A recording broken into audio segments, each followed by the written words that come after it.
السلام علیکم ورحمۃ اللہ وبرکاتہ۔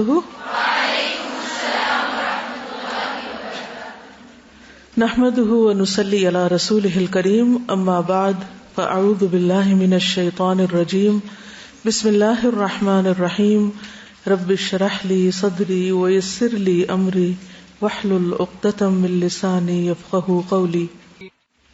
کل کے لیسن کے حوالے سے کچھ سوالات ہیں۔ پہلا سوال ہے کہ کیا کسی بھی عادت کو مکمل طور پر تبدیل کیا جا سکتا ہے یا کچھ فیصد تک؟ بعض اوقات معلوم ہوتا ہے کہ یہ عادت ٹھیک نہیں، اس کے نقصان کا بھی علم ہوتا ہے، چھوڑنے کے فوائد بھی پتہ ہوتے ہیں، مگر پوری کوشش کے باوجود اس سے چھٹکارا نہیں ہو رہا ہوتا۔ دعا بھی مانگ رہے ہوتے ہیں، عادت سے دل بھی تنگ ہوتا ہے، ایک حد تک اس کو چھوڑا بھی جاتا ہے مگر مکمل چھٹکارا نہیں ملتا، پھر اس کا ارتکاب ہو جاتا ہے۔ ایسی عادات کو چھوڑنے کے لیے مزید رہنمائی کریں۔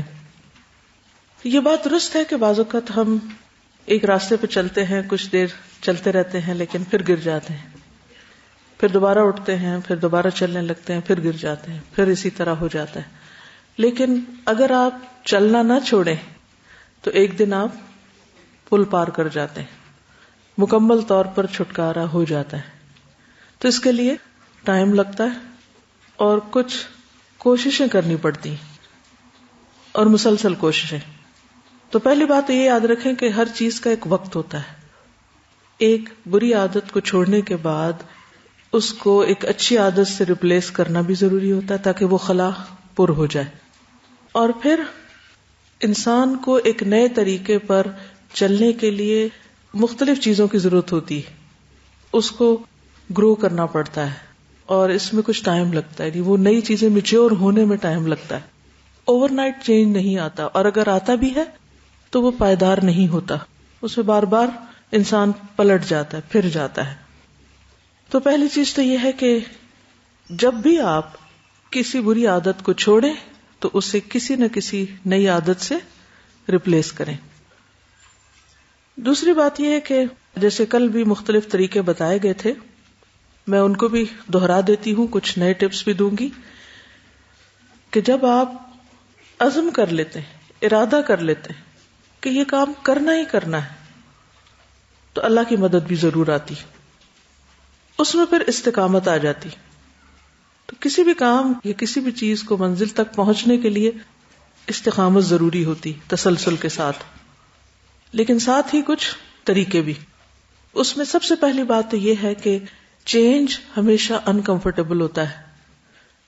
کہا جاتا ہے کہ چینج از ڈیتھ۔ کسی بھی چیز کی تبدیلی کو ایکسپٹ کرنا ایک بہت ہی بھاری کام ہے، مشکل کام ہے، نفس پہ بھی بھاری ہوتا ہے، انسان کے ماحول پہ بھی، اور اس میں بہت قربانیاں کرنی پڑتی ہیں۔ اس لیے ایک وقت میں ایک ہی چیز کو لیں، مثلا ایک بری عادت ہے اور بہت ہی بری ہے یا حرام درجے کی برائی ہے، تو اس کو پوری طرح فوکس کریں۔ پھر یہ کہ اس کا بھی بریک ڈاؤن کر لیں، یعنی اس میں بھی سٹیپس رکھ لیں۔ آسان چیز سے شروع کریں، چھوٹی چیز سے شروع کریں، ایک دم بڑی چیز پہ نہ جائیں۔ مثلا اگر آپ نے ٹاپ آف دا ہل جانا ہے تو آپ کیا کریں گے؟ آپ اسٹریٹ سٹیپ ایسے اوپر نہیں چڑھ سکتے، کیا کرتے ہیں؟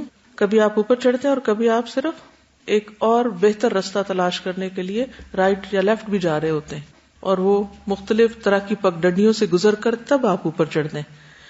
اور پھر اگر آپ ایک دم سٹیپ سیدھا لینے کی کوشش کریں یا زیادہ اونچا ایک ہی دفعہ چڑھنے کی کوشش کریں تو بعض اوقات واپس گر جاتے ہیں، مشکل ہوتا ہے۔ چھوٹے سٹیپس، بیبی سٹیپس، ایزی سے آغاز، تھوڑے سے آغاز، ایک چیز پر ایک وقت میں کام، اور پھر کم از کم اس کو 30 دن دیں، یعنی منیمم ٹائم ہے، لیکن اگر آپ 40 دیں گے تو انشاءاللہ وہ اندر جم جائے گی، ٹھیک ہے۔ پھر یہ کہ اپنی ان چیزوں کو لکھ کر بھی رکھیں اور پازیٹیو سینٹینسز بولیں، مجھے یہ کام کرنا ہے، مجھے یہ کام کرنا ہے، مجھے فلاں بری عادت چھوڑنی ہے، اس برائی سے مجھے نکلنا ہے اور میں نکل کر چھوڑوں گی، اور اس کو اپنی زبان سے بولا بھی کریں۔ یعنی دعا مانگنا تو اپنی جگہ ہے، دعا بھی مانگ رہے، کوشش کریں، لیکن پازیٹیو سٹروکس دیں اور منفی باتوں سے مکمل پرہیز کریں۔ اگر آپ گر گئے ہیں پھر تو یہ نہ کہیں میں یہ نہیں کر سکتی، ہمت نہیں ہارنی۔ وہ امیر تیمور کی مثال یاد ہے نا، جس نے ایک چیونٹی کو دیکھا تھا کہ وہ شاید 80 بار گری تھی، لیکن بالآخر وہ چڑھ گئی اوپر جہاں اس نے چڑھنا تھا۔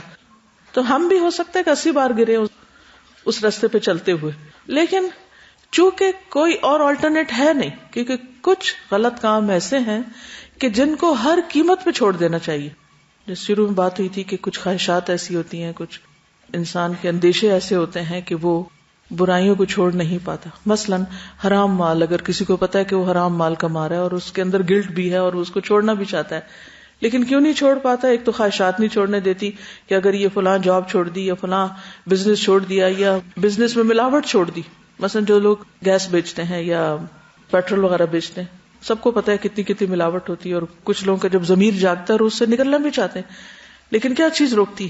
ایک طرف خواہشات کی آمدنی کم ہو جائے گی تو فلاں فلاں چیزیں پھر زندگی سے نکالنی پڑیں گی، اور دوسری طرف اندیشے کہ پھر ہمارا بنے گا کیا اور ہم کہیں لاس میں نہ چلے جائیں، پیچھے نہ رہ جائیں، سبھی تو یہی کر رہے ہیں. تو کوشش کے باوجود بھی اس سے باہر نہیں آ پاتے. لیکن اگر وہ پکا ارادہ کر لیں اور کرنا چاہیں تو وہ ایک نئی مثال بھی قائم کر سکتے ہیں، جو کہ اگرچہ مشکل ہے، ناممکن نہیں.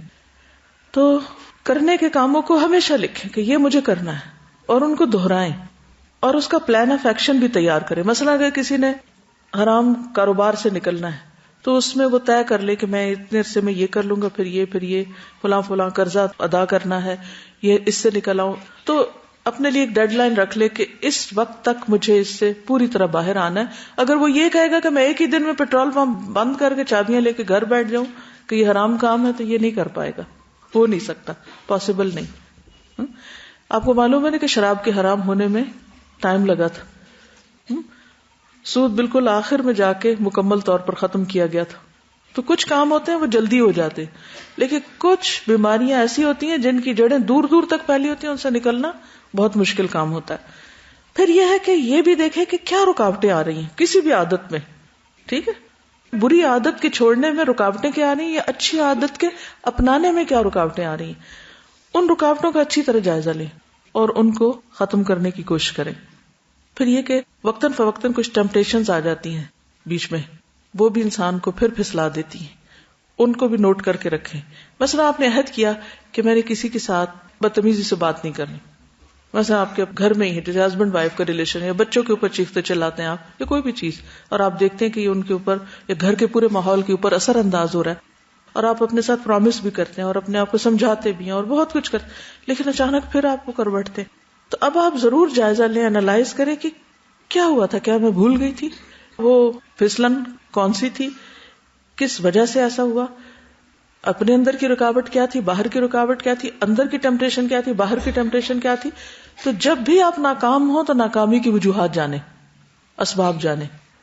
پھر اس کے بعد یہ ہے کہ کچھ فائر والز لگائیں. فائر والز کیا ہوتی؟ کمپیوٹر پہ وائرسز کو کنٹرول کرتی ہیں نا، کچھ چیزوں کو ڈاؤن لوڈ نہیں ہونے دیتی. ٹھیک، تو وہ کون سی چیزیں ہیں، وہ کون سے رکھنے ہیں، وہ کون سی جگہ کھلی ہیں کہ جہاں سے ایسی چیزیں اندر آ جاتی ہیں، چاہے وہ دل کے اندر ہیں یا باہر ماحول میں ہیں، کہ جو آپ کو پھر اس رستے پہ لے جاتے ہیں. رستے بند کریں، وہ سد ذرائع جس کو کہتے ہیں. مثلاً ان میں کون کون ہو سکتے ہیں؟ خود آپ کے دوست ہو سکتے ہیں کہ جو آپ سے مخصوص قسم کی ہی گفتگو کرتے ہیں، باتیں کرتے ہیں، اور پھر آپ ریاکشن میں وہ کہہ جاتے ہیں وہی. بعض اوقات ایسا تھا نا کہ کسی خاص شخص سے آپ بات کریں، اس کو غلط بیانی کی عادت ہے، یا اس کو غیبت کی عادت ہے، یا اس کو ٹانٹ کرنے کی عادت ہے، تو انکانشیسلی آپ بھی ٹانٹنگ وے میں بولنا شروع کر دیتے ہیں، یا آپ بھی اس کی ہاں میں ہاں ملانے لگتے ہیں، یا وہی کام کرنے لگتے ہیں. تو بیرونی پریشرز کو قبول نہ کریں. اگر آپ اس کا فائٹ نہیں کر پا رہے تو جگہ چھوڑ دیں، دوست تبدیل کر لیں، اس ماحول کو تبدیل کر لیں. ہجرت کا یہی معنی ہے، گناہوں کو چھوڑنا ہجرت ہے نا. تو وہ جب تک آپ نہیں کریں گے تو پھر آپ بچ نہیں سکتے. یعنی پہلے تو اس کو چینج کرنے کی کوشش کریں، وہ نہیں ہو رہے تو اپنے آپ کو چینج کریں، نہیں کر پا رہے تو جگہ چینج کر دیں، ماحول چینج کر دیں، لوگ چینج کر دیں، اور یہ سب کچھ پاسبل ہے. جیسے آپ دیکھتے ہیں کہ مثلاً آپ جب گھر میں محفل جمتی ہے، سارے بیٹھتے ہیں، رشتہ دار آ جاتے ہیں، تو پھر لوگوں کے اوپر ہنسی مذاق شروع ہو جاتا ہے. اور کچھ لوگ ایسے اس میں ہوتے ہیں کہ جن کی عادت یہی ہوتی ہے کہ پورے خاندان پہ تبصرہ کرتے ہیں کچھ. تو اب آپ کو طریقہ پتا ہونا چاہیے کہ میں اس کو کیسے ختم کر سکتی ہوں. یا ہمیں قرآن میں بھی بتایا گیا ہے کہ جب آپ دیکھیں کہ کسی مجلس میں دین کا مذاق اڑایا جا رہا ہو تو پھر کیا کریں؟ وہاں سے اٹھ جائیں، وہ جگہ تبدیل کر دیں، ٹاپک تبدیل کر دیں. جب تک وہ اس چیز میں ہے آپ اس پہ انٹرسٹ نہ لیں، جب وہ اسے چھوڑ دیں تو پھر آپ باقی بات کر سکتے ہیں. پھر اسی طرح یہ ہے کہ کسی اور سے توقعات نہ رکھیں کہ وہ آپ کے لیے کچھ کرے گا. توقعات کو کم کریں. پھر اسی طرح یہ کہ صبر ضروری ہے. Don't give up. کرتے چلے جائیں اور آپ دیکھیں گے کہ انشاءاللہ اس عادت سے آپ چھٹکارا پا جائیں گے. کیونکہ میں نے اپنے ساتھ یہ طریقہ کیا ہے اور الحمدللہ کئی ایک ایسی چیزیں ہیں کہ جن کو میں برا سمجھتی تھی لیکن توجہ نہیں دے پاتی تھی، لیکن الحمدللہ کرتے کرتے کرتے اللہ تعالیٰ نے ان سے بالکل نجات دے دی. مثلا آپ ہنسے گے بھی. میں نے جب قرآن پڑھنا شروع کیا تو مجھے ساتھ یہ ہفتہ کیسا گزرے گا اس کو پڑھنے کا جنون کی حد تک شوق تھا. اب یہ کتنا یعنی کہ شرک کے دائرے میں یہ چلے جاتی ہے نا بات. اور کوئی نہ کوئی کہتا بھی رہتا تھا کہ اس سے فائدہ نہیں، لیکن وہ ایک عادت تھی. اخبار اٹھائی اور گئے اس پہ. ہفتہ کیسا گزرے گا، چاہے اس پر یقین نہ بھی کریں، لیکن وہ ایسی پھسلن ہوتی تھی کہ اس کو پڑھے بغیر لگتا تھا اخبار نہیں پڑھی. اسی طرح ایک زمانے میں پوئٹری پڑھنے کا بڑا شوق ہو گیا. اب یہ کچھ عادتیں ٹھیک ہے، میں نہیں کہتی کہ اس میں مکمل طور پہ برائی ہوتی ہے، لیکن مجھے ایسا لگتا ہے اس سے اہم چیزیں بھی ہیں اور یہ اتنا ضروری نہیں ہے. اس سے زیادہ ضروری کرنے کے کام ہے، کیونکہ بعض اوقات صرف برے اور اچھے میں فرق نہیں دیکھنا ہوتا، کم اہم اور اہم کو بھی دیکھنا ہوتا ہے. ہو سکتا ہے آپ کسی چیز کو کہیں تو جائز ہے، تو حلال ہے، اس میں کیا برائی ہے، تو فن ہے، یہ تو ایسا ہے، یہ ویسا ہے، اور اس کی بھی ضرورت ہے زندگی میں. سب باتیں ٹھیک ہے، لیکن جو انسان کے مقاصد اور اعلیٰ ہوتے چلے جاتے ہیں تو اس کی پرائرٹیز بھی چینج ہوتی ہیں. تو اس کو پھر اعلیٰ مقاصد کے لیے زیادہ کوشش اور زیادہ قربانیوں کی ضرورت ہوتی، تو وہ ہو جاتے ہیں. سب کچھ ممکن ہے. یعنی اپنے تجربے میں میں نے یہ دیکھا کہ سب کچھ ممکن ہے اگر ہماری نیت واقعی سچی ہو جائے، عزم اور ارادہ ہو جائے، ہم یکسو ہو جائیں. جیسے ابراہیم علیہ السلام کی بار بار جو صفت قرآن مجید میں آتی ہے، حنیف مسلمہ. یکسوئی کی بھی ضرورت ہوتی ہے، فوکس کی ضرورت ہوتی ہے، کیونکہ بعض اوقات ڈسٹریکشنز بہت ہوتی ہیں جن کی وجہ سے ہم جو کرنے کا کام ہے وہ نہیں کر پاتے، اپنا وقت غیر ضروری چیزوں میں ضائع کر بیٹھتے ہیں. تو ان کی بھی لسٹ بنا لیں ڈسٹریکشنز کی، کہ کیا کیا چیزیں آپ کو ڈسٹریکٹ کرتی ہیں، کیا چیزیں آپ کو اصل سے ہٹا دیتی ہیں، کیا چیزیں آپ کا مقصد بھلا دیتی ہیں. مثلا آپ پڑھنے لگے تو پڑھنے پہ کنسنٹریشن نہیں ہو رہی، 1 گھنٹے کا کام 10 گھنٹے میں آپ کر رہے ہیں، کیا وجہ بنی؟ ساری چیزوں کو لسٹ ڈاؤن کر لیں. بعض اوقات ٹیلی فون ہمارا، میسجز آ رہے ہیں جا رہے ہیں، بعض اوقات میلز، بعض انٹرنیٹ، بعض اوقات براؤزنگ کی عادت ہوتی ہے ایسے بس کبھی اس سائٹ پہ چلے گئے، وہاں سے کہیں اور کلک کر دیا، وہاں سے کہیں اور. اینڈ آف دا ڈے آپ دیکھیں کیا پایا میں نے، آج کیا کیا؟ کچھ بھی نہیں کیا ہوتا، کچھ سالڈ چیز نہیں ہوتی. جو فرض درجے کا کرنے کا کام تھا وہ تو وہیں رستے میں پڑا، اور ہم اس خوش فہمی میں کہ ہم نے زیادہ نالج حاصل کر لیا ادھر ادھر گھوم پھر کے.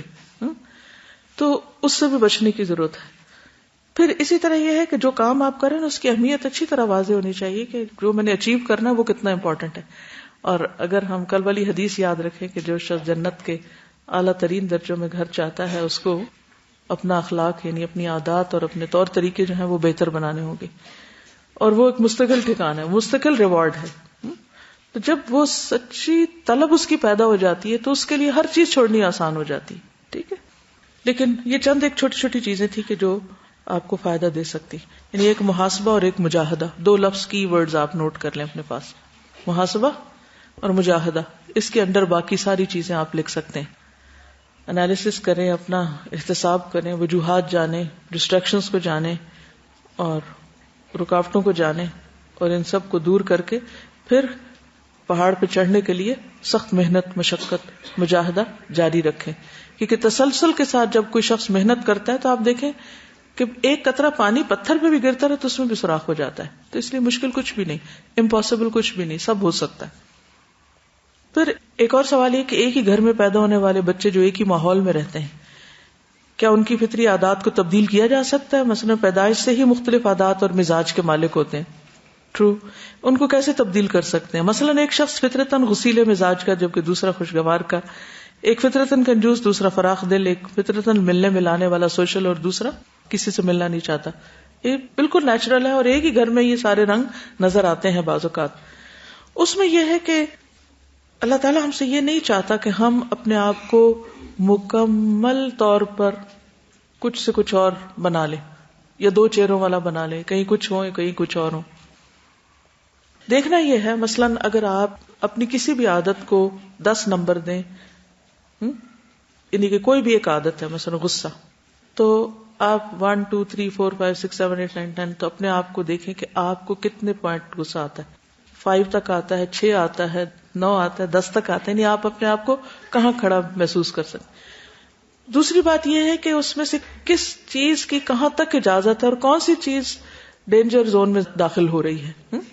اگر وہ چیز ایسی ہے آپ کے مزاج کا حصہ، جیسے حضرت عمر کے مزاج کا قصہ تھا، وہ حضرت ابوبکر سے بہت مختلف تھے اور دونوں ہی اللہ کے رسول صلی اللہ علیہ وسلم کے بہترین دوست تھے. اس مزاج کو تو تبدیل نہیں کیا، لیکن اس کو چینلائز کیا گیا. کچھ چیزیں طبیعت یا مزاج کا حصہ ہوتی ہیں، سب لوگ ایک جیسے نہیں ہوتے. اگر وہ مزاج کا حصہ ہے اور جائز کی حد میں ہے تو اس کو ہم غلط نہیں کہیں گے، برا نہیں کہیں گے. لیکن وہ اگر جائز سے ناجائز میں چلے جاتے ہیں یا وہ اپنی لمٹ پار کرنے لگتے ہیں، وہ گرین سے نکل کر یلو اور یلو سے ریڈ میں داخل ہو رہے ہیں، تو پھر ہمیں وہاں پر کوشش کرنی ہوگی. ٹھیک ہے، غصہ ہے، اگر وہ غصہ حق کے لیے استعمال ہو تو بہت اچھا ہے، وہی لیول اگر باطل کے لیے استعمال ہو رہا ہے تو بہت برا ہے. تو اس چیز کو بھی ہمیں مد نظر رکھنا ہوگا کہ وہ چیز انسان کے فرائض کی ادائیگی میں، انسان کی ریلیشن شپس میں، اللہ سے تعلق میں، سیلف گروتھ میں، یہ 3 خاص چیزیں جن پہ آپ نے ورک کرنا نا. ایک اپنی سیلف ڈیولپمنٹ، ایک ریلیشن شپ جو انسانوں کے ساتھ ہے، اور ایک اللہ کے ساتھ تعلق.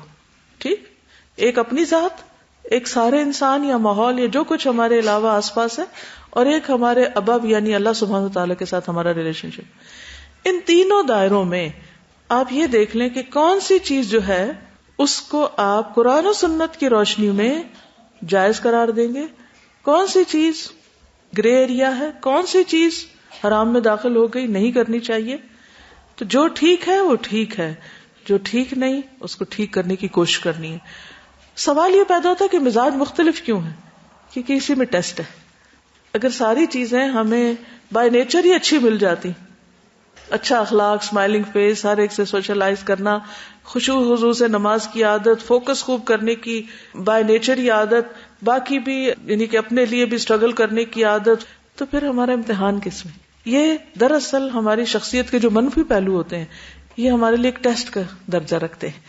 اسی سے ہمیں آزمایا جائے گا کہ ہم اگر کمی تھی تو کھینچ تان کے کہاں اس کو لے آئے، یعنی کہ جتنا ہونا چاہیے کہ انسان کے اندر اس لیول تک کہاں لے آئے، اور اگر وہ کوئی چیز زیادہ تھی تو اسے کنٹرول کر کے نیچے کیسے لائے. جیسے باڈی ٹمپریچر ہوتا ہے نا، ایک نارمل حد ہوتی ہے، اس سے کم بھی ٹھیک نہیں، زیادہ بھی ٹھیک نہیں. جیسے بی پی ہے، کم بھی ٹھیک نہیں، زیادہ بھی ٹھیک نہیں. تو اس کو مینٹین رکھنے کے لیے کچھ لوگوں کو تو کوئی مسئلہ نہیں ہوتا، ان کو تو نہ ٹیمپریچر کا پرابلم ہے، نہ بی پی کا پرابلم ہے، نہ شوگر کا مسئلہ ہے. لیکن کچھ لوگوں کے لیے یہ ایک ٹیسٹ ہے، وہ اگر ذرا سا بھی کچھ ادھر ادھر کھا لیں گے، کچھ بھی کر لیں گے تو وہ اوپر نیچے ہو جائے گا. تو ان کے لیے اس میں اسٹرگل ہے، اس اسٹرگل میں اجر ہے.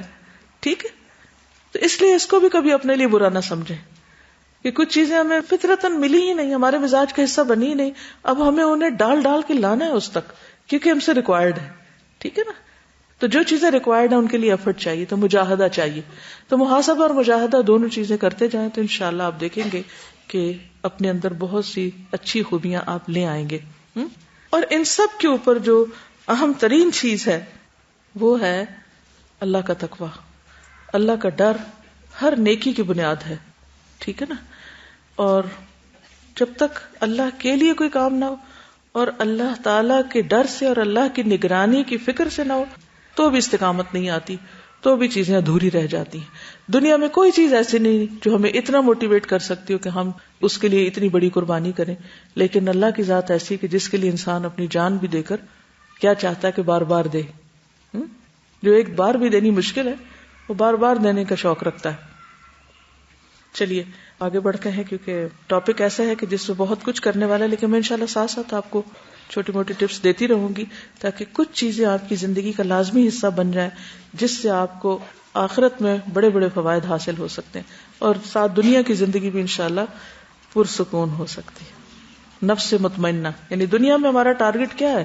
اچھے اخلاق اور اچھی عادات کے اختیار کرنے کا، تاکہ ہم نفس مطمئنہ حاصل کر سکیں.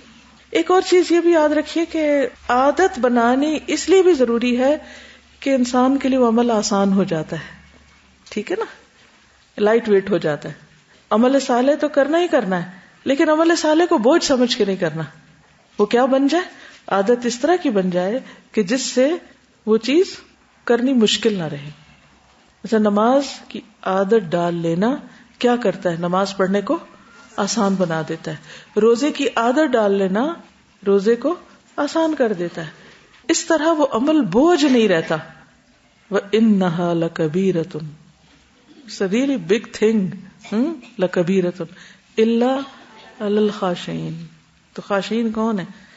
اپنے آپ کو کوٹ کوٹ کے روند کے روندا ہوا ہے، اپنے اوپر خوب مجاہدے کیے ہوئے. جی السلام علیکم. استاذہ پچھلے دنوں ہم نے ایک ورک شاپ کی تھی جس میں ہمیں اسپیکر نے بتایا تھا کہ ایک امپورٹنٹ لائک گریڈ ہوتی ہے. تو اس میں یہ چیزیں ہوتی ہیں کہ ہمارے زندگی میں بہت سی چیزیں امپورٹنٹ ہوتی ہیں، but sometimes we like them and sometimes we don't like them. اور سکسیسفل پرسن وہ ہوتا ہے جس کے لیے جو چیز امپورٹنٹ ہے وہ اس کو لائک بھی کرے. ہی از دا سکسیسفل مین. تو اس کا انہوں نے طریقہ وہی بتایا تھا جس طرح آپ نے گائیڈ کیا. تو میں اس کو ریلیٹ کر رہی تھی کہ انہوں نے کہا کہ ایسے ٹریگرز ہم اپنی امپورٹنٹ چیزوں میں لائیں جو ہم کو اسے لائک بھی کرائیں نا. مثلاً اگر ہم واک نہیں کرتے تو choose a good companion for the walk, اور choose a good place for walk, stuff like that. تو آپ پھر وہ کرنا شروع ہو جائیں گے. آپ کو نماز نہیں اچھی لگتی تو اچھی جا نماز کا انتظام کریں یا سجدے کی جگہ خوشبو لگائیں. تو میں نے یہ بات بہت سیکھی اور اس پہ عمل کرنے کی کوشش کی تو it help me very much. بالکل صحیح ہے. یعنی ماحول کی تبدیلی سے اور مختلف چیزوں کے جو موٹیویشنل فیکٹرز ہوتے ہیں وہ آپ کے عمل کو بہت آسان کر دیتے ہیں. ٹھیک ہے. اور پھر آپ دیکھیے کہ اچھی عادات عمل کو آسان کر دیں گی، اور اچھا عمل جب عادت بن جائے گا تو لائف لانگ ہوگا، اس میں استقامت آئے گی. لیکن یہ ہوگا جب ہم ڈیلی بیسس پر اس کو کرتے چلے جائیں گے. ٹھیک ہے. یہ کسی نے لکھا ہے، میری جو ایک بہت بری عادت تھی وہ چلتے ہوئے کچھ نہ کچھ کھانے کی. ان کو پتا ہے کہ یہ اچھی عادت نہیں. کل میں نے چلتے ہوئے اللہ کے خوف سے اس عادت کو چھوڑ دیا. میرا دل بہت مطمئن ہو گیا. پھر میں سوچ رہی تھی کہ میں بہت زیادہ کھاتی ہوں، میرے اندر صبر کیسے آئے گا؟ میرے ہاتھ میں بسکٹ ہے، بھوک بھی لگی ہوئی ہے، مگر اللہ تعالیٰ نے صبر اتنا دیا کہ میں نے اپنی بھوک پر بھی کنٹرول کر لیا.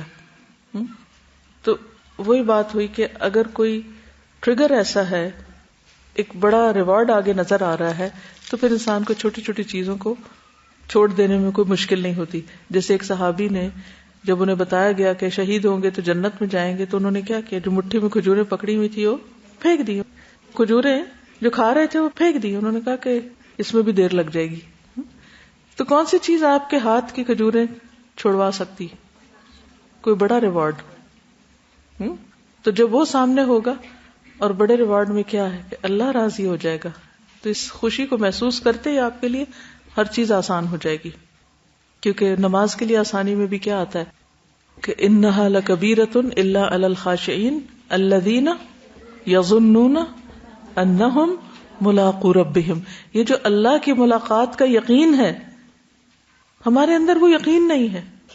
بلیو می، بچپن سے ہم سوچتے ہیں بس وہ قیامت کا دن ہے، وہ ساری بھیڑ کٹھی ہوگی اور پھر وہ حضور صلی اللہ علیہ وسلم کی شفاعت ہو جائے گی، اور پھر سارے لوگ بس پتہ نہیں کیسے جنت میں پہنچ جائیں گے کیونکہ لا الہ الا اللہ پڑھ رہے. اتنے عجیب و غریب قسم کے ہمارے عقائد ہیں اور ایسی عجیب و غریب قسم کی سوچیں ہیں کہ جس میں وہ یقین کا پہلو ناپید ہے.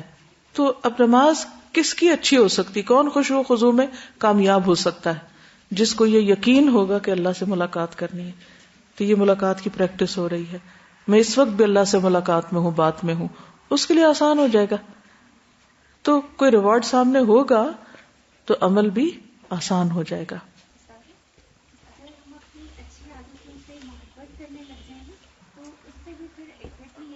ہوتا یہی ہے جیسے انہوں نے کہا کہ صرف عادت نہیں یا صرف وہ کام نہیں، بلکہ اس کام سے محبت جو ہمارے لیے بہت ہی فائدہ مند ہے. کیونکہ وہ محبت جب پیدا ہو جائے گی تو پھر کیا ہوگا؟ وہ کام آسان ہو جائے گا، مشکل سے مشکل کام آسان ہو جائے گا. اسی لیے اللہ سبحانہ وتعالیٰ نے ہمیں اپنی محبت دی، اپنے حبیب کی محبت دی، قرآن کی محبت دی. ابھی بھی آپ دیکھیں کہ جن لوگوں کو قرآن سے محبت ہوتی ہے ان کے لیے اس کو پڑھنا کچھ مشکل نہیں، بہت آسان ہے، کیونکہ وہ محبت ان کو کھینچ لے جاتی ہے اس طرف.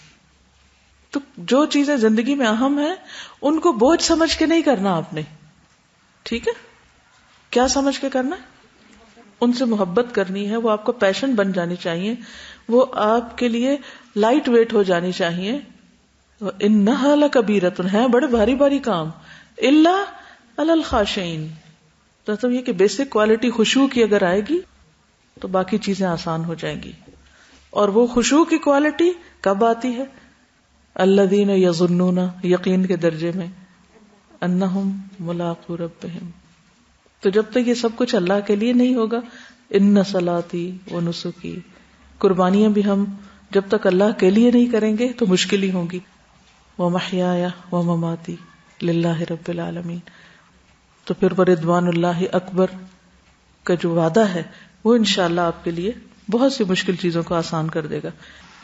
اب ہم اپنے ایک دن کا جائزہ لیں گے کہ اس میں ہمیں کیا کیا کرنا ہے. تو اب آپ دیکھیے کہ دن کا آغاز کرنا ہے آپ نے صبح کا. ایک کتاب ہے چھوٹی سی، 1000 سنتیں، اگر آپ کی نظر سے گزری ہو، اردو میں بھی ہے، آپ عربی میں ہے بیسیکلی. اگر ہو سکے تو روزانہ اس کے ایک چھوٹے سے حصے کو پڑھ کے اپنا جائزہ لینا شروع کریں. کیا میں یہ کرتی ہوں، کیا میں یہ کرتی ہوں، کیا میں یہ کرتی ہوں. کیوں؟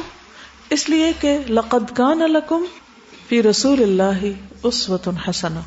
ہر وہ کام جو رسول اللہ صلی اللہ علیہ وسلم کی سنت کے مطابق کیا جائے گا اچھی نیت کے ساتھ، وہ کیا بن جائے گا؟ عبادت بن جائے گا. قل ان کنتم تحبون اللہ فاتبعونی. ریوارڈ کیا ہے؟ یحببکم اللہ، اللہ تم سے محبت کرے گا. ہم سب چاہتے ہیں کہ ہم سے کوئی محبت کرے، ہم انسانوں کی محبت کے پیچھے مارے مارے پھر رہے ہوتے ہیں. یحببکم اللہ، اس کائنات کا رب جو ہے وہ تم سے محبت کرے گا، اور جس سے وہ محبت کرے اس کی محبت لوگوں کے دلوں میں خود ہی ڈال دی جاتی.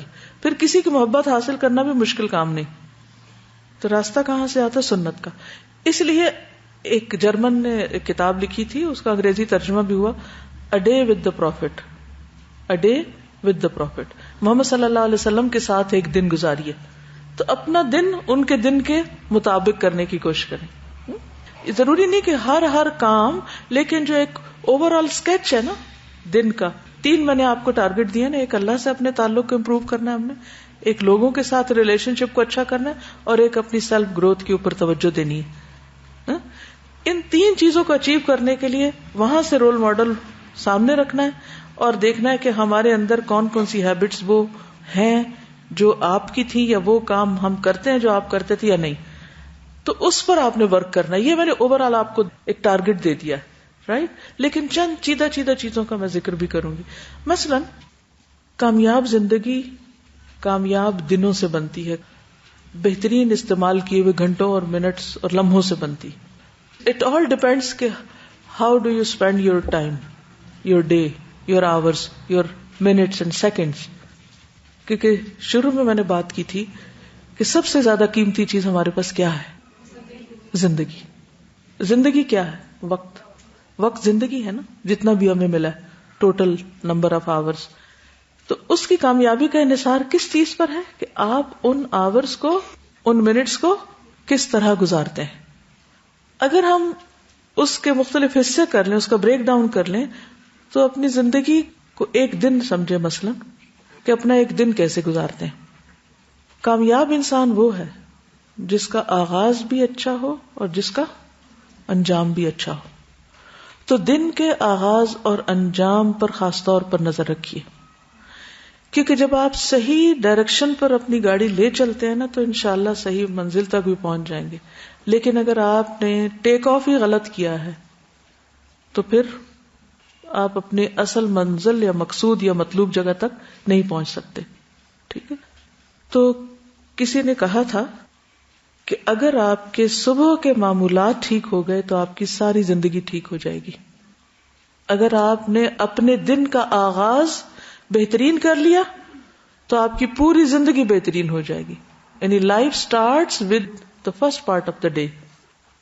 اب جس دن ہم پیدا ہو گئے وہ تو ہو گئے، وہ ہماری زندگی کا پہلا دن ہمیں نہیں پتا، وہ تو ایک لاشعوری سی کیفیت میں گزر گیا، کوئی ہمیں بتایا بھی تو فائدہ کچھ نہیں. لیکن اب ہم اپنی زندگی کا سٹارٹ کہاں سے لیں؟ صبح سے. صبح کے وقت کیا سوچیں؟ ہماری آج زندگی شروع ہو رہی ہے. اور پھر اس کی روشنی میں محاسبہ کر لیں اپنا اپنا کہ آپ کی صبح کیسے ہوتی ہے، آپ کی صبح کب ہوتی ہے، آپ صبح کے اس وقت کو کتنا کیش کرتے ہیں، آپ کی صبح کا وقت کس کام میں استعمال ہوتا ہے. زندگی سے آغاز ہوتا ہے یا موت سے آغاز کرتے ہیں؟ پتہ ہے میں موت کس کو کہہ رہی ہوں؟ جی، آغاز کہاں سے ہو رہا ہے؟ باقی سب اس کے تابع ہے. That is the most productive part of your day. اس کے بارے میں نبی صلی اللہ علیہ وسلم نے کیا فرمایا تھا؟ دعا دی تھی کیا؟ اللہم بارک لامتی فی بکورہا، اے اللہ میری امت کی صبح میں برکت ڈال دے. ٹھیک، خوش قسمت ہیں وہ جن کی صبح کا آغاز تہجد سے ہوتا ہے. لیکن اگر آپ اس ہائیسٹ لیول پر نہیں بھی تو فرض کے درجے میں تو ہونا ہی ہونا ہے. اور وہ فرض کا درجہ کیا ہے؟ فجر کی نماز. اب اگر عادت نہیں فجر کی نماز کی یا تہجد کی تو کون سی ڈرل کریں گے، کون سی ایکسرسائز کریں گے؟ فائدے اور نقصان والی، رائٹ؟ کیا فائدے ہیں اور کیا نقصان ہے، کیا حاصل کرتے ہیں کیا لوز کرتے ہیں، دونوں کا کمپیریزن کرے، اپنے لیے خود لکھے کہ اگر میں 4 بجے اٹھوں تو کیا فائدے ہیں اور اگر میں 8 بجے اٹھتی ہوں تو کیا نقصان ہے. ٹھیک، یا کیا فائدے ہیں؟ فائدہ تو اس میں ایک ہی ہے، بس مزے کر رہے ہیں، سو رہے ہیں، آرام کر رہے ہیں، اس کے علاوہ اور کیا فائدہ ہے؟ ٹھیک ہے، تو خواہشات سے باہر نکل کر دیکھنا یہ ہے کہ زیادہ فائدے کی چیز کون سی ہے. اس میں جسمانی فائدے بھی ہیں، روحانی فائدے بھی ہیں، جذباتی طور پر بھی اس کی بہت اہمیت ہے. اس کے بعد کیا ہونا چاہیے؟ نماز کے فوراً بعد بادبار السجود کیا ہونا چاہیے؟ سجدوں کے بعد بھی دعائیں، اذکار صبح شام کے جو ہم پڑھتے ہیں. پھر کیا ہونا چاہیے؟ تلاوت قرآن. تلاوت قرآن آپ واک کرتے ہوئے بھی کر سکتے ہیں اور بیٹھ کے بھی کر سکتے ہیں. پھر کیا ہونا چاہیے؟ ایکسرسائز. ایکسرسائز میں موسم کے حساب سے آپ باہر اور اندر دونوں میں سے کسی چیز کا انتخاب کر سکتے ہیں. اگر باہر نہیں نکل سکتے، یہ گھر ایسی جگہ ہے کہ باہر ہے ہی کچھ نہیں، ہے ہی اندر، تو پھر آپ کیا انڈور ایکسرسائز کے طریقے جانیے. کوئی بھی چیز مشکل نہیں، امپاسبل نہیں. آپ کو پراپر طریقے سے اسٹریچز کرنا آنے چاہیے، فلور کی ایکسرسائز آنی چاہیے کہ اگر آپ کہتے ہیں میرے پاس کچھ بھی نہیں، کوئی کمرہ خالی نہیں، کچھ نہیں، لیکن جس جائے نماز پہ آپ نے نماز پڑھی ہے اتنی جگہ تو مل جائے گی نا آپ کو، تو اتنی جگہ میں کیا ایکسرسائز ہو سکتی ہیں وہ کرنا جان لیں. پھر 2 چیزوں کو کمبائن بھی کر سکتے ہیں، مثلا اسٹریچز اور صبح شام کی دعائیں، یہ آپ دونوں ایک وقت میں کر سکتے ہیں اگر وقت کم ہے. ٹھیک ہے، اگر ایکسرسائز کا اس وقت نہیں ٹائم کہ آپ کو بچوں کو اسکول بھیجنا ہے یا کچھ اور کام کرنے، تو پھر فوری طور پر آپ ساتھ کیا کر سکتے ہیں؟ آپ کچن میں کام کرتے ہوئے بھی صبح شام کے اذکار کر سکتے ہیں، لیکن آپ نے ان کو چھوڑنا نہیں. اگر آپ تلاوت نہیں کر پا رہے کسی وجہ سے، مثلا بچے کی پیدائش کے بعد، پیریڈز کے دنوں میں، مثلا آپ بیمار ہو گئے ہیں، آپ قرآن مجید کھول کے لاؤڈلی نہیں پڑھ پا رہے، تو کیا پڑھیں ہی نا، چھٹی. آلٹرنیٹ کیا ہے؟ کیسٹ پلیئر، سی ڈیز، موبائلز، IVR، کہیں سے بھی آپ اب تو ہر جگہ اویلیبل ہیں، یعنی کوئی عذر نہیں ہو سکتا. جہاں سے آپ کی تلاوت کی ریڈنگ چھٹی، آپ بک مارک لگا دیں، وہیں سے آپ لسننگ شروع کر دیں، اور لسننگ کرتے وقت اپنے اندر ہی اندر اس کو دہراتے رہیں. اور ایک چیز جو مجھے بہت فائدہ دیتی ہے لسننگ میں، وہ ہے یہ بالکل سچ کہا جا رہا ہے. میں اپنے آپ کو ہر تھوڑی دیر کے بعد کہتی ہوں یہ بالکل سچی بات ہے، یہ بالکل سچ ہے، یہ بات ایسے ہی ہے، یہ ایسے ہی ہے، یہ ایسا ہونا ہے، یہ ایسے ہوا تھا، یعنی اکارڈنگلی اس کو میں جواب دیتی ہوں تاکہ ایکٹیو لسننگ ہو. ورنہ کیا ہوتا ہے، وہ کہیں بیچارہ کیسٹ پلیئر چل رہا ہے اور ہم ادھر باتیں کر رہے ہیں، کبھی کچھ کر رہے ہیں، کبھی کچھ کر رہے ہیں، دھیان ہی نہیں. تو اس میں توجہ کے لیے باتیں کر رہے ہیں، اس سے اس کے ساتھ انٹریکٹ کریں. یہ آلٹرنیٹ دے رہی ہوں، مین کورس نہیں ہے. ٹھیک ہے کہ آپ اسی پہ انحصار کر لیں، رائٹ. اچھا، پھر اذکار کے کیا فائدے ہیں؟ صبح شام کی دعاؤں کے کیا فائدے ہیں؟ عافیت ہے، حفاظت ہے، پروٹیکشن ہے، اور ایک اطمینان ہے کہ اب ہونا کچھ نہیں، بس میں اللہ کی حفاظت میں آ چکی ہوں. رائٹ. ورزش کے کیا فائدے ہیں؟ کرنے کے اور نہ کرنے کے. ہر عادت کے ساتھ وہی ڈرل کریں گے. اب آپ ساری ایک دن میں نہیں شروع کر سکتے چیزیں، ایک دن میں ایک کر لیں، اگلے میں اگلے، اگر ہو رہا ہے تو ٹھیک، اس کو تھوڑا اور بہتر بنا لیں. نیکسٹ ڈے کرتے کرتے کرتے یہ سارے ٹارگیٹس لکھ لیں. ان میں پھر آگے اسمال بریکس آتے ہیں ان کی مزید امپروومنٹ کے لیے. ویسے تہجد ہے، نبی صلی اللہ علیہ وسلم جب تہجد کے لیے اٹھتے تھے کیا پڑھتے تھے؟ ان فی خلق السماوات. آپ کو آتی ہے کہ نہیں؟ اگر نہیں آتی تو حفظ کرنا شروع کر دیں، اپنا ٹارگیٹ لکھ لیں کن آیات کو حفظ کرنا ہے. حفظ کرنے کے باوجود بھی نہیں آپ کو ترتیب یاد رہتی، کوئی پرنٹ کر کے لکھ کے لگا لیں کہ اس وقت آپ دہرا لیں. تہجد شروع کرتے ہیں تو دعا استفتاح کیا ہے؟ اللہم لک الحمد. اگر دعا یاد ہے تو ٹھیک، نہیں تو اپنا ٹارگیٹ لکھ لیں کہ مجھے یہ دعا یاد کرنی، کیونکہ نبی صلی اللہ علیہ وسلم اس سے آغاز کرتے تھے. اسی طرح وہ جو 1000 سنتوں والی میں نے بات کی ہے نا، تو اس میں ایک ایک کو چھوٹے چھوٹے پھر ٹارگیٹ، یعنی سب ڈویژن ان کی کر لیں اور ان کو اپنے ساتھ کمپیریزن کرتے رہیے، مجھ میں ہے کہ نہیں ہے کہ نہیں. کیونکہ ان کنتم تحبون اللہ، اللہ کی محبت کا دعویٰ فاتبعونی، تو پروفٹ کا اتباع کرنا ہوگا. تب کیا ملے گا؟ یحببکم اللہ ویغفر لکم ذنوبکم، گناہوں کی معافی بھی ہو جائے گی. ٹھیک ہے، تو یہ دو چیز تو ہم چاہتے ہیں کہ اللہ ہم سے محبت کرے اور گناہ معاف ہو جائے. پھر اس کے بعد یہ ہے کہ آپ کو اپنی فزیکل ہیلتھ کی طرف بھی توجہ دینی. ایکسرسائز کے علاوہ ناشتہ ضروری ہے، ٹھیک، لیکن ٹائم کس کے پاس ہے بیٹھ کے ناشتہ کریں. اب اس کا آلٹرنیٹ تلاش کریں کہ کیا کم وقت میں ہونے والا ناشتہ ہے. ضروری نہیں کہ آپ ایک پراٹھا بنائیں اور 7 مسالوں والی آملیٹ بنائیں اور پھر چائے کا دیگچا پکائیں اور پھر آپ آرام سے کئی کپ چائے کا پی کے پھر آپ اٹھیں یہ ناشتہ ہوا. کہ فارغ لوگ تو کر سکتے ہیں لیکن کام والے نہیں کر سکتے. پھر دیکھیں کہ نبی صلی اللہ علیہ وسلم کیا کرتے تھے. کیا کرتے تھے پتہ ہے؟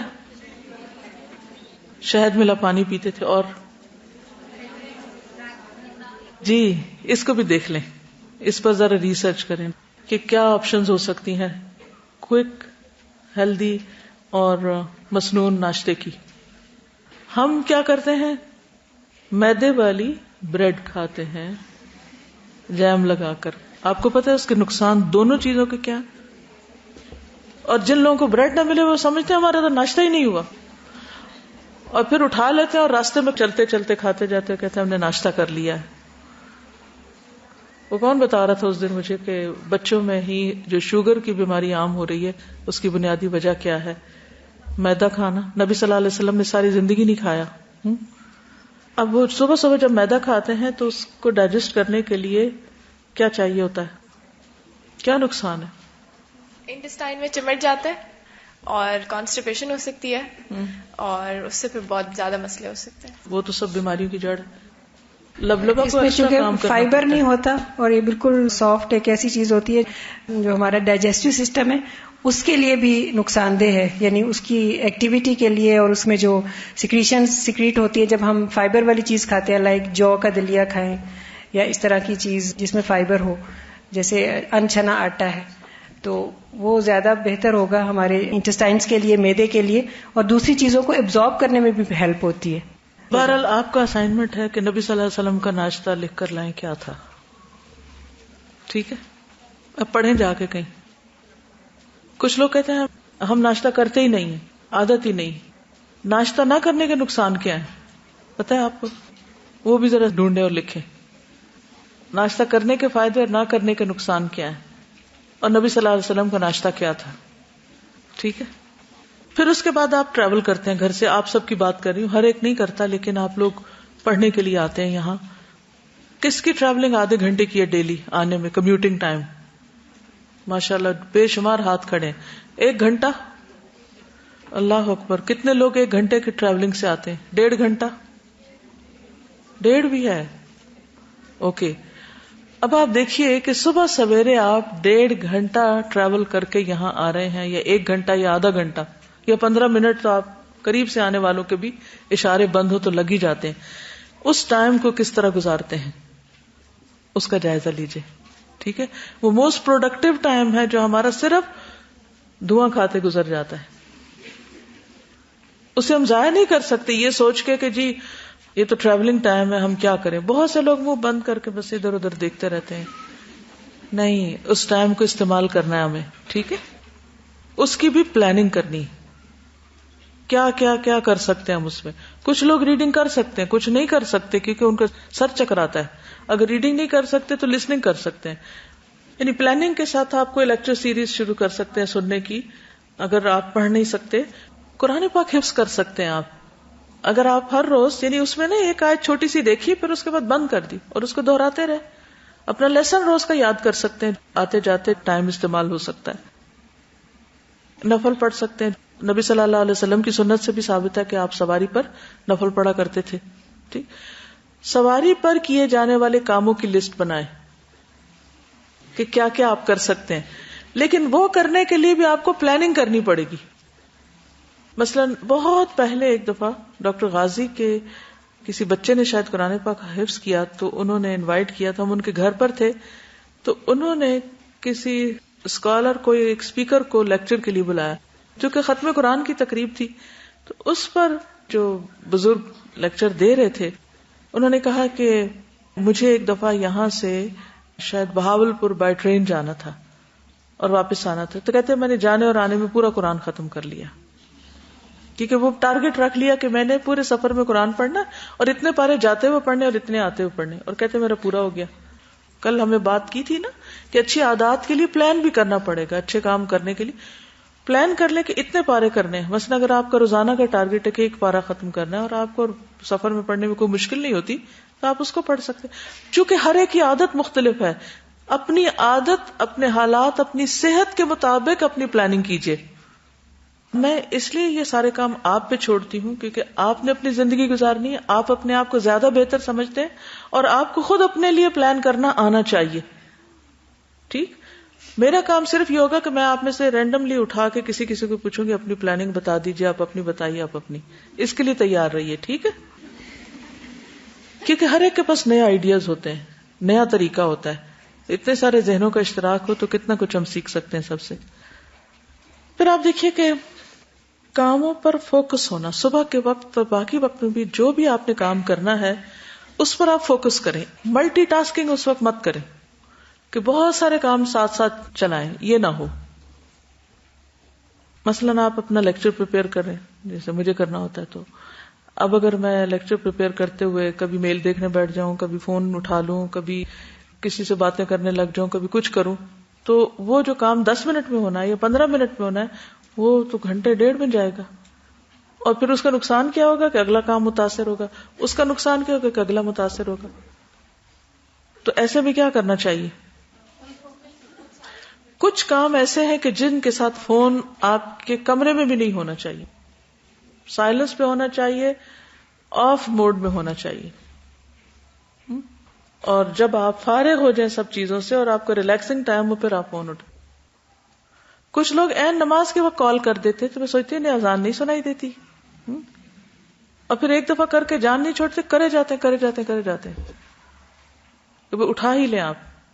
تو یہ بھی بڑی غلط بات ہے, دوسروں پہ آپ ظلم ڈھاتے ہیں جب آپ ان کو اس قدر پریشان کرتے ہیں. اور بات کیا ہوتی, بات کچھ بھی نہیں ہوتی, بس یہ خیال دماغ میں کوئی فوبیا ہوتا ہے, وہ اس کا اثر دوسرے پہ جا ڈالتے. تو ایسے پریشرز کا مقابلہ کیا کریں, بلیک میل نہ ہوا کریں, اور نہ کسی کی اس قسم کی غلط قسم کی پریشرائزنگ میں آپ آئیں. اور جو بات جواب طلب ہے وہ جواب طلب ہے, اس کا جواب ضرور دیں, اور جو بات جواب طلب نہیں اس کی صرف ایسے ایموشنل قسم کی بلیک میلنگ ہے تو اس کا شکار نہ ہو, ورنہ آپ زندگی میں کچھ بھی نہیں کر سکیں گے. اصل میں شیطان بعض اوقات صرف آپ پہ نہیں آتا, وہ لوگوں پہ آ کے آپ پر آتا ہے, ان کے کندھے سے آپ کی طرف وار کرتا ہے. تو اس کو بھی سمجھیں. کوئی بھی چیز ہو تو آپ اس کو انالائز کیا کریں کہ اس کی کس حد تک ضرورت ہے, کتنا امپورٹنٹ ہے, کتنا ارجنٹ ہے. ٹھیک ہے نا, کچھ چیزیں امپورٹنٹ ہوتی ہیں مگر ہرگز ارجنٹ نہیں ہوتی, کچھ چیزیں ارجنٹ ہوتی ہیں مگر کوئی امپورٹنٹ نہیں ہوتی, خواہ مخواہ کی ایمرجنسی مچائی ہوئی ہوتی ہے لوگوں نے, حالانکہ اگر وہ اپنے وقت پہ بھی کیا جائے تو ہو سکتا ہے. پھر ایک اور چیز یہ ہے کہ سب سے اہم کام صبح کے وقت میں کریں, پرائم ٹائم میں. اور جن پر زیادہ دماغ نہیں لگتا وہ کام شام میں کریں. یہ کپڑے دھونے ہیں, کھانا پکانا ہے, صفائی کرنی ہے, اور اس طرح کی بہت ساری چیزیں ہیں, شفٹ کر دیں اس کام کو. پھر اسی طرح یہ ہے کہ اپنے دن کا جائزہ, پھر محاسبہ کہ آج کا دن میں نے کیسے گزارا ہے. ہر دن کا محاسبہ کریں کیونکہ وہ آپ کے اعمال نامے کا حصہ بنتا چلا جا رہا ہے. پھر ایک ویکلی محاسبہ ٹائم رکھیں کہ آپ نے جو کہا تھا کہ میں فجر کی نماز پڑھوں گی یا تہجد پڑھوں گی یا یہ دعا سیکھوں گی یا اور اس طرح کے ٹارگٹ رکھے تھے, وہ کیے ہیں کہ نہیں کیے, اور اگر نہیں کیے تو کیوں نہیں کیے. جب تک آپ اپنا ہفتہ وارانہ جائزہ نہیں لیں گے اس وقت تک امپروو نہیں کر سکتے, آپ کی گروتھ نہیں ہو سکتی. جو کر چکے اس پہ کبھی راضی نہ ہو کہ میں نے یہ بہت کچھ کر لیا. ہمیشہ مزید کرنے کی تمنا رکھیں یا اس کو امپروو کرنے کی. کچھ چیزیں آپ کو اور کرنی چاہیے اور کچھ چیزیں آپ کو مزید امپروو کرنی چاہیے. ان کا بھی آپ کو پتا ہونا چاہیے کیونکہ جس کا آج اس کے کل سے بہتر نہیں وہ ناکام ہوا. اسی طرح خاص طور پر اپنی سونے کی روٹین کا جائزہ لیں. کچھ لوگوں کو نیند نہ آنے کا پرابلم ہوتا ہے, اس کی وجہ جانیں.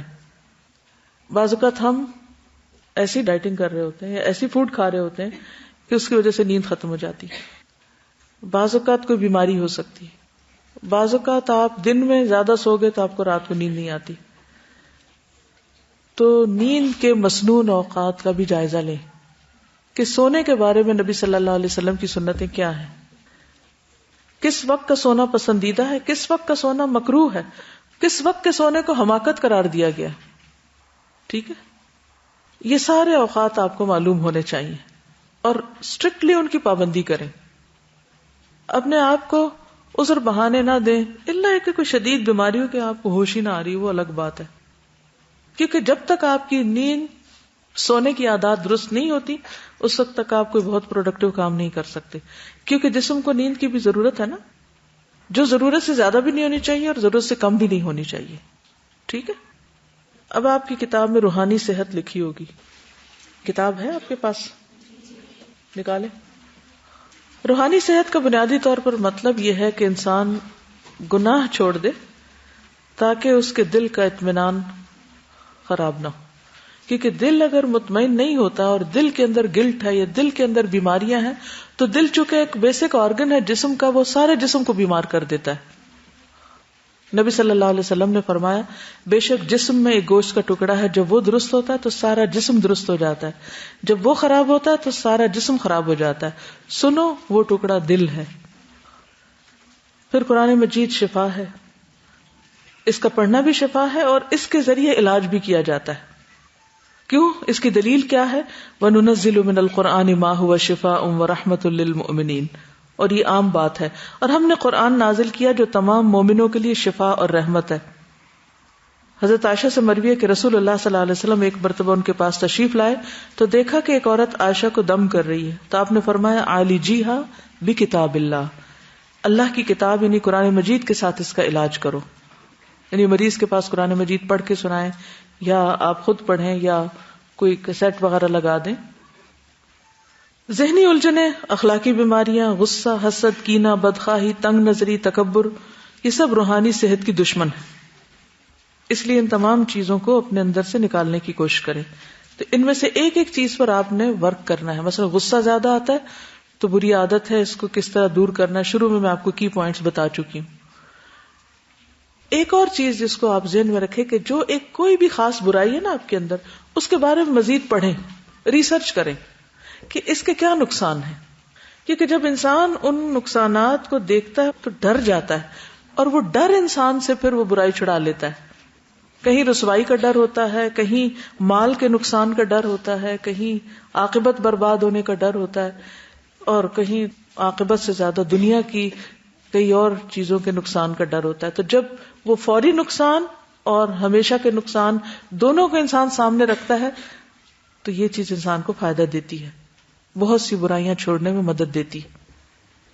ابن عباس کہتے ہیں کہ جو قرآن پڑھتا ہے وہ ارذل العمر کی طرف نہیں لوٹایا جاتا, اور یہ ایک بہت حقیقت پر مبنی بات ہے کہ کثرت سے قرآن کی تلاوت جو ہے وہ انسان کے ہوش و حواس کو, انسان کے جسمانی اعضاء کو اور باقی جو انسان کی شخصیت اس سارے کو ایک طرح سے صحت عطا کرتا ہے.